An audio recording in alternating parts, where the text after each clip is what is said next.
We don't know the value of time, and we kill it. We save time. We rob and get robbed of time. We lose time, and we have all the time in the world. But no one of us is powerful enough to stop the march of time or slow it down. Is it something far beyond our control? In fact, no. While we cannot influence the flow of time, we still can get the most out of it. In this video, you will learn that becoming a wise time manager sometimes is similar to mastering a sorcery, but the results are worth the effort. Once upon a time, in a small village, there lived a teenage boy named Fisherman. He was intelligent but easily bored. He spent most of his time playing pointless games, wandering the streets, and sleeping for hours. He always postponed important tasks and filled his days with useless distractions. He had no plans for the future and lived without direction. Instead of working towards progress, he wasted time on things that did not matter. Every time his father saw him, he sighed and said to himself, "This boy holds a treasure called time, but he doesn't know its value." His father was a hardworking and caring man. He had spoken to Fisherman many times and given him advice, but Fisherman never listened. He would say, "Dad, I have plenty of time. I will get serious later. Right now, I just want to have fun." The one day, concerned, the father took Fisherman to an old man in the neighborhood known as the Wise Elder. He was calm, with eyes full of experience and a voice that seemed to come from the depths of time. The old man looked at Fisherman, smiled, and said, "My son, today, just like yesterday, you have spent the whole day without purpose. Do you not want to know what a treasure time truly is?" Fisherman replied, "Master, I'm still young. I have plenty of time. Now is the time to enjoy life." The wise man said, "Youth, yes, but youth is like a spring breeze. It passes quickly. If you don't plant seeds now, you will have nothing to harvest in autumn. But working is always tiring." "I don't want to spend my life struggling," Fisherman said.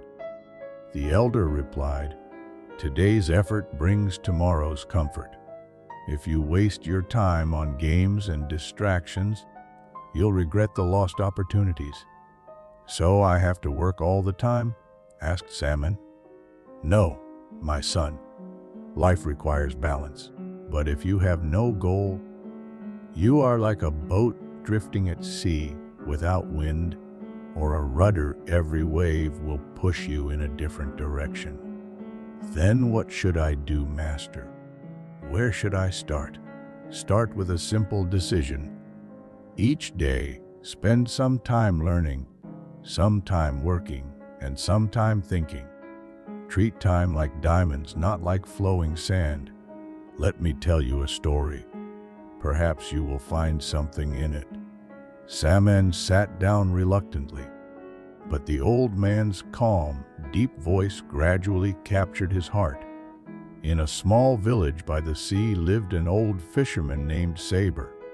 He was quiet, lived simply, and loved the ocean. Every morning before sunrise, he took his net and rowed his wooden boat into the water. His life was full of silence, but within him a bright hope always shone. That day the sky was slightly cloudy. Saber went to the sea as usual, cast his net, and waited. The waves were gentle, but his heart was restless. He sensed something unusual, as if something different was approaching.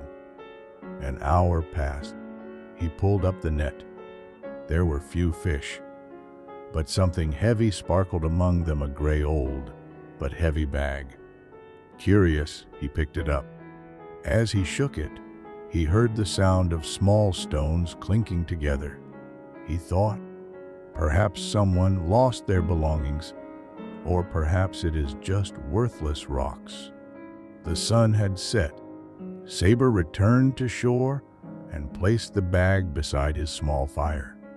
He had no lamp, only the flickering light of the flames. He wanted to see what was inside, but there was not enough light. Impatiently, he reached into the bag and pulled out a small stone.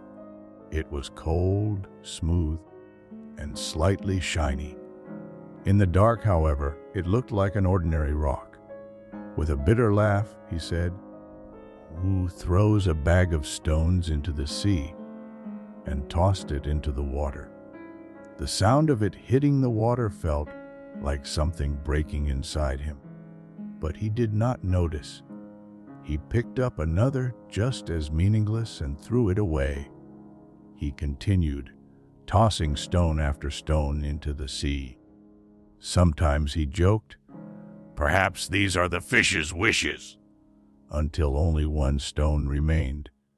At that moment, the moon emerged from behind the clouds. Its silver light fell on the last stone.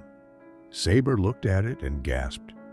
The stone was glowing not like an ordinary rock. Moonlight passed through it. It shone like a flame in the night. With trembling hands, he brought it closer. His heart raced. It was a diamond. His eyes filled with tears. He realized what he had done. All night he had thrown away a fortune, piece by piece, into the sea, simply because he did not know what he was holding. In a broken voice, he said, "If only I had a lamp. If only I had waited until morning. If only I had known." The silence of the night offered no answer, only the sound of waves, as if concealing the lost stones in their depths. Saber sat by the shore until morning, staring at the sea, at the past, at the moments that could have changed his life, but were discarded in the darkness of ignorance.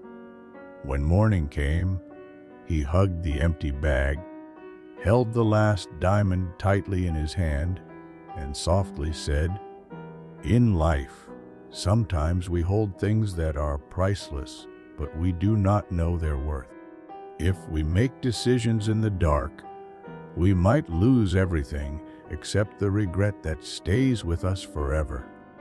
The wise elder fell silent. Saman sat still, as though something had stirred within him. The old man continued, "My son, time is like that bag. Every day, every hour, every minute is a diamond. If you throw them away in the darkness of ignorance, one day you will realize what treasure you have lost. But by then, it might be too late." Saman quietly said, "So, every moment I waste without purpose is like throwing a diamond into the sea." The elder smiled. "Exactly. And your bag is still full. You still have time." That night, Saman came home late, but not to play or wander. He sat down, thought, wrote, and made a plan. From the next day, his life changed. He woke up early, studied, learned new skills, and spoke to successful people. Every day, he moved one step forward. Years later, Saman became one of the youngest successful entrepreneurs in the country. In interviews, conferences, and discussions with students, he always repeated one sentence. When asked, "What did you do to succeed?" he smiled and said, "I have just learned that every minute I have is a diamond. I no longer throw any of them into the sea." You can't keep today's hour for tomorrow. We all know that, but still tend to procrastinate. Benjamin Franklin warns that time is a scarce resource, and if it's wasted, it cannot be recovered later. This is why mindful planning and work on productivity are so important. Thank you for watching. If you liked this video, please subscribe to our channel and share it with your friends. We will meet again with a new story and a new lesson and a new hope.